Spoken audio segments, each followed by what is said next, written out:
Dear reader, this is another voice that time has almost silenced, a forgotten letter written by those who remain, so that the story of those who left does not fade away. The photograph was discovered in the back of a drawer in Brussels, in a house that smelled of dust and lilacs. It was found by a young archivist cataloguing forgotten artifacts from the Great War. The image was small, faded to the color of old tea, but clear enough to show the faces, 12 young men in leather jackets and flying caps, standing before a biplane whose wings looked like fragile parchment. The odd thing was not the picture itself, but the names penciled beneath it. No records existed of such a squadron, no unit number, no mention in military rolls, nothing. It was as if the 12 had never lived, as if the photograph had captured ghosts that history refused to remember. When the archivist turned the picture over, she found a date, 1914, Brussels, and a single handwritten line in French. Pour ceux qui n'auront jamais de retour, for those who will never return. Some said it was a hoax, a souvenir printed for tourists after the war. Others whispered it was real, a squadron that vanished in the first chaotic months when borders shifted and young men were swept into the storm. But perhaps the truth is simpler and sadder, that there were too many to remember, and some simply fell between the cracks of memory. And so the question lingers, soft as dust. How many faces have we forgotten before we even knew their names? I am writing this in the house where that photograph was found. My name is Marguerite van der Walle, granddaughter of a tailor who once stitched uniforms for officers stationed near the northern edge of Brussels in the autumn of 1914.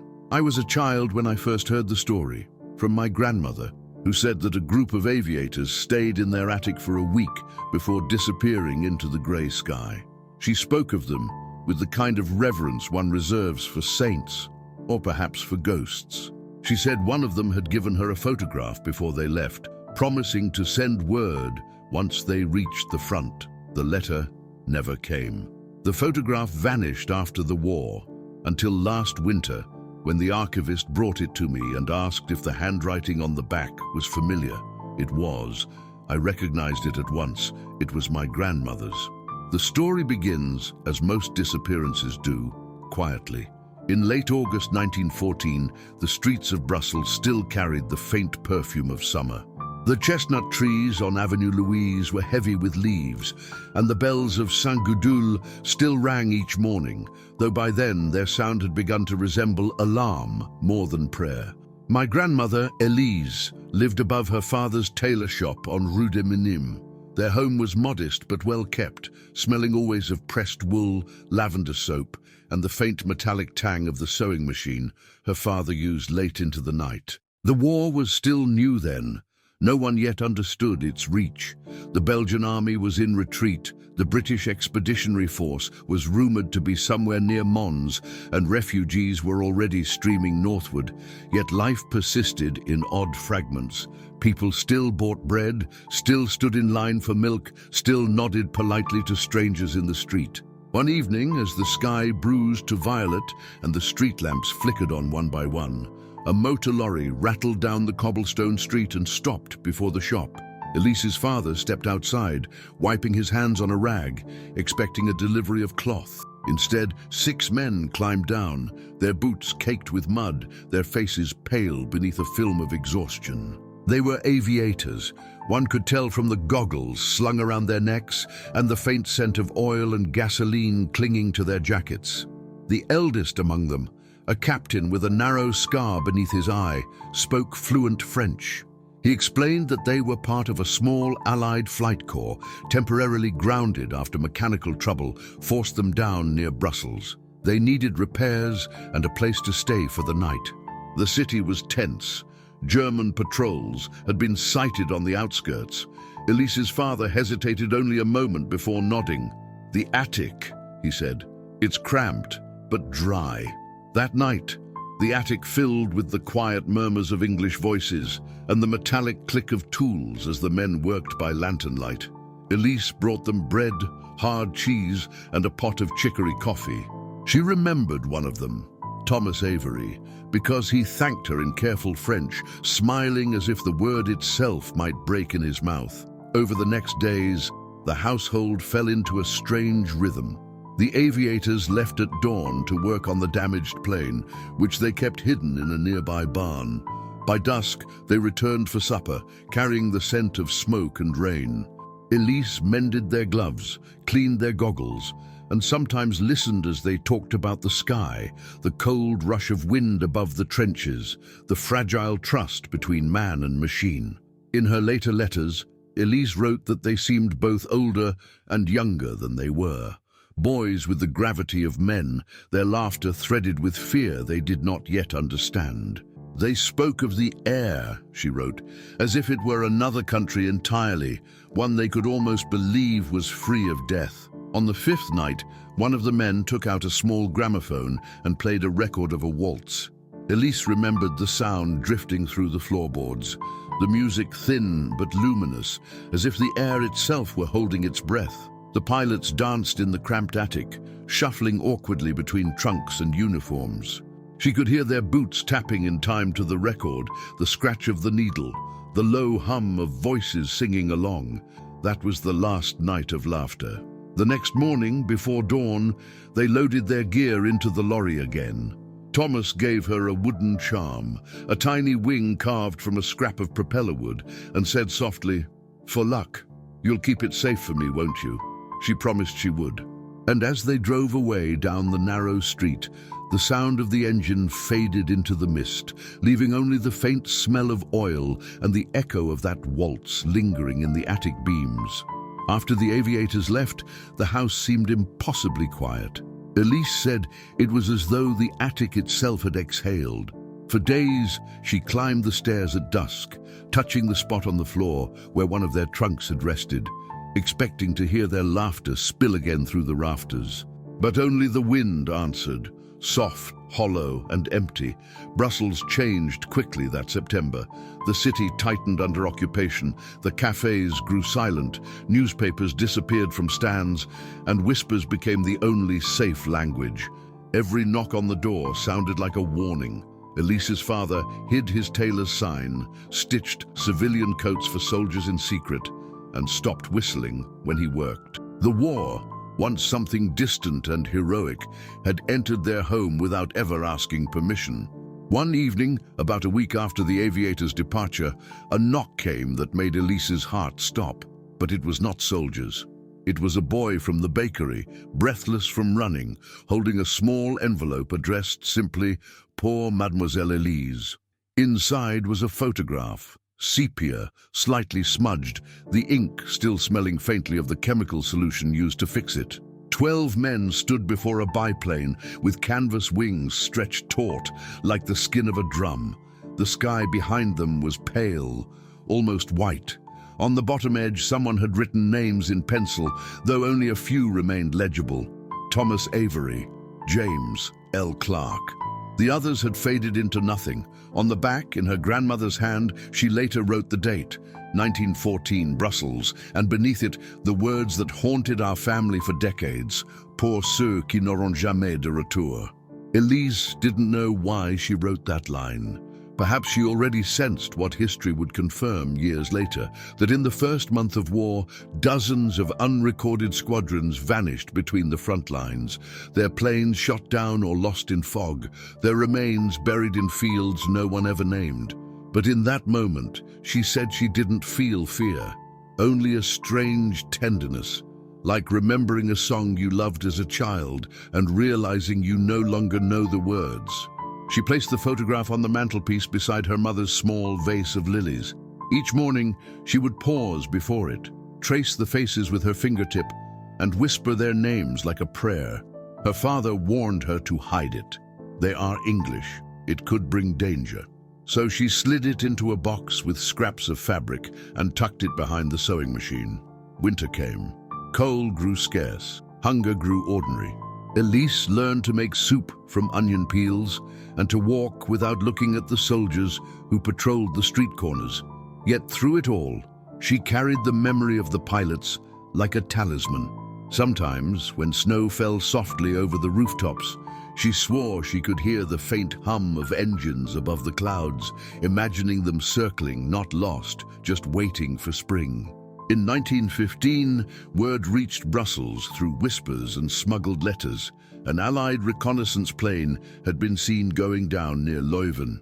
No survivors found. Elise never learned if it was theirs. She only knew that one night she dreamed of the attic again. The light was golden, the gramophone was playing that same waltz, and Thomas stood in the doorway smiling, his goggles pushed up over his forehead.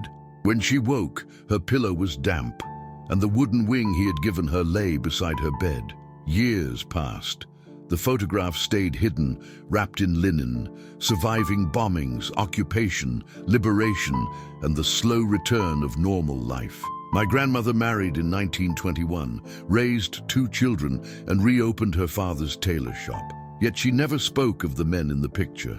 My mother said that sometimes while mending a suit, Elise would pause suddenly, needle frozen mid-air, as if listening for something that was no longer there. When Elise died, the photograph vanished with her things. We thought it lost until last winter, when the archivist found it, tucked into the false bottom of an old drawer. Its edges were frayed, its ink almost gone, but the faces, those fragile, sunlit faces, remained. I looked at them under the museum lamp, and for a moment I thought I could hear the faint echo of the gramophone's waltz again. I imagined my grandmother's hands trembling as she took the picture, the smell of oil and leather, the warmth of 12 young men who believed the sky belonged to them. Perhaps in some way, it still does. There is a line in my grandmother's journal, written decades after the war had ended. Some faces leave their shadows behind, and even the sun cannot wash them away. That was how she described the squadron. Their disappearance not as death, but as something stranger, quieter, more unresolved. There were no telegrams, no names on the rolls of the dead, no graves in the neat cemeteries of Flanders. Just 12 faces in a photograph, and the hollow where their laughter used to be. By 1916, Belgium was carved in two. German officers occupied the squares of Brussels, their uniforms immaculate, their boots loud on the stones. People learned to live around them, to nod without looking, to lower their voices when soldiers passed. Elise worked in silence, stitching uniforms for men who might one day face her missing aviators in the air. She never allowed herself to think of that too long. Instead, she began to dream of flight, not in the way those men once had, but as a metaphor for escape. In those years, she joined the underground network that carried letters and supplies to the resistance. The tailor's shop, with its bolts of fabric and hollow mannequins, became a cover for messages smuggled beneath seams. And hidden in one corner, beneath a loose board in the floor, lay the photograph, her secret relic, the reminder of why she risked everything. Then one day, a man came into the shop wearing a tattered British uniform.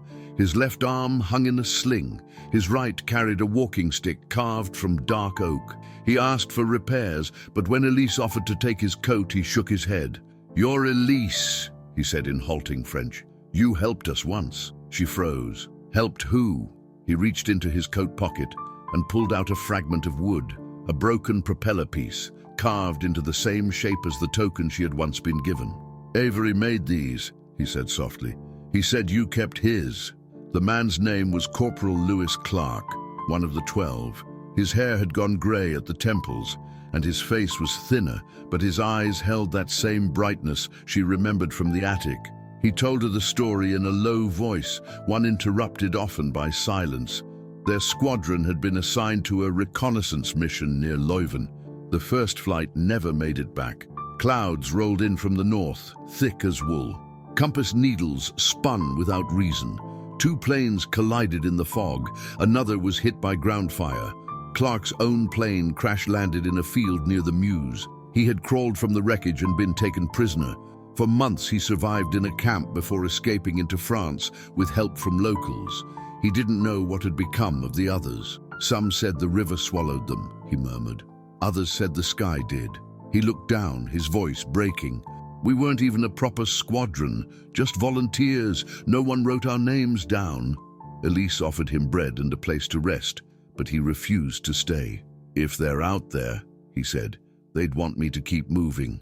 Before leaving, he pressed her hand gently and added, "Avery always said you'd remember us." That was the last time she saw anyone from that photograph. When the war ended, she searched the lists of casualties, scanned newspapers, and wrote to archives in London, Lille, and Paris. Nothing. It was as if the 12 had existed only between two breaths of wind. In time, Clark's visit became another story that no one could confirm. The token he left behind, identical to the one Avery had carved, remained in Elise's drawer, darkened by age. Sometimes she would take it out, turn it over in her palm, and say, "Perhaps memory is the only proof that something truly lived." Years later, when I first saw the photograph, I thought of that. The way war erases without malice, like a tide smoothing footprints from sand. There were thousands of missing airmen from 1914, their records burned, misfiled, or lost to chaos.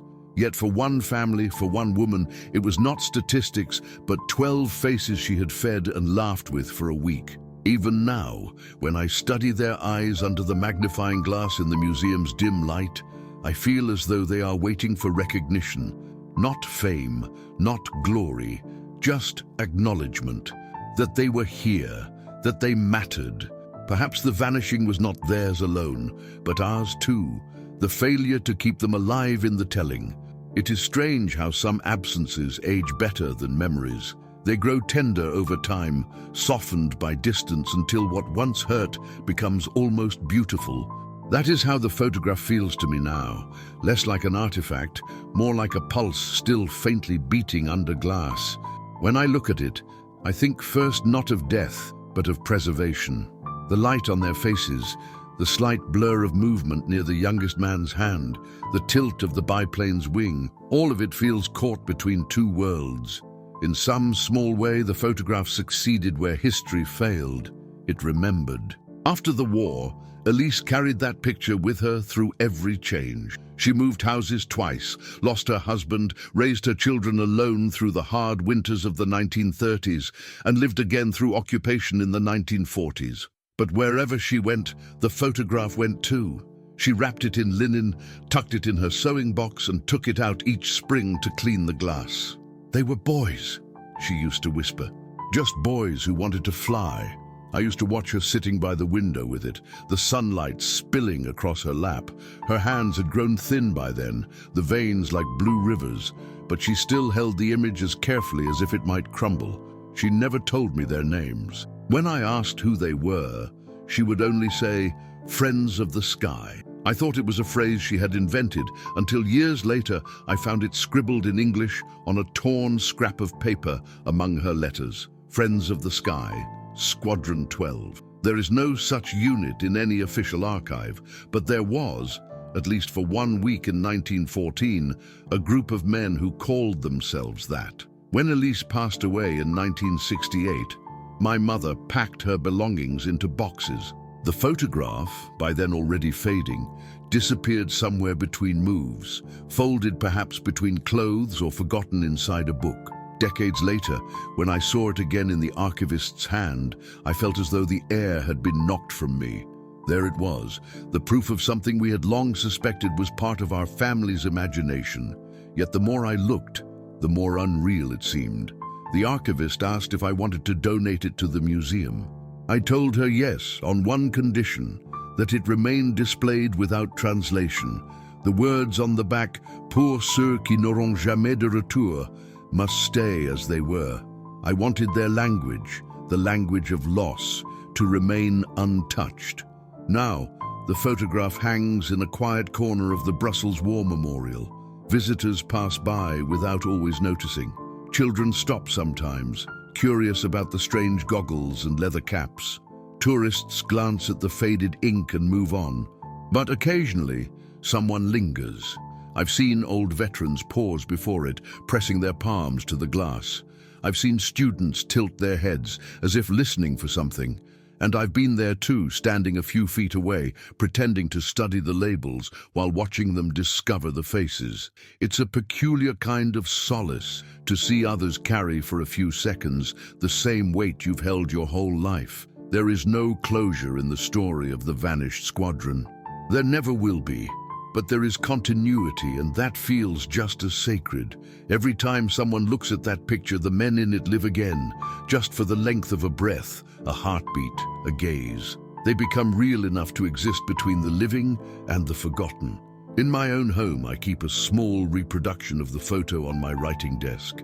Next to it lies the wooden wing charm that Elise preserved all her life. The wood is smooth now, the carving worn shallow from being held too often.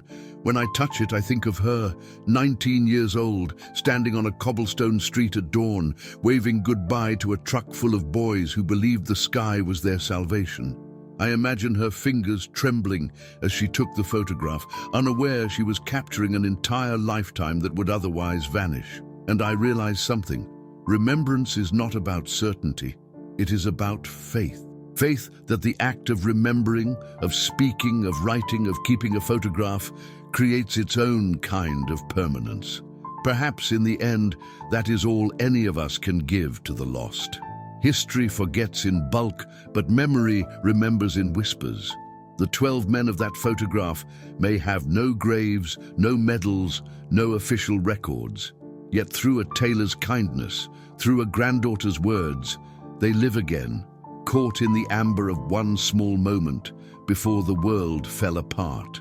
So I tell their story for those who will never return, and for those who keep waiting. If this story has reached you, dear reader, stay a while. Listen for the other voices that history almost erased. Like, subscribe, and help keep their memory alive, so that no photograph, no face, ever fades completely from the light.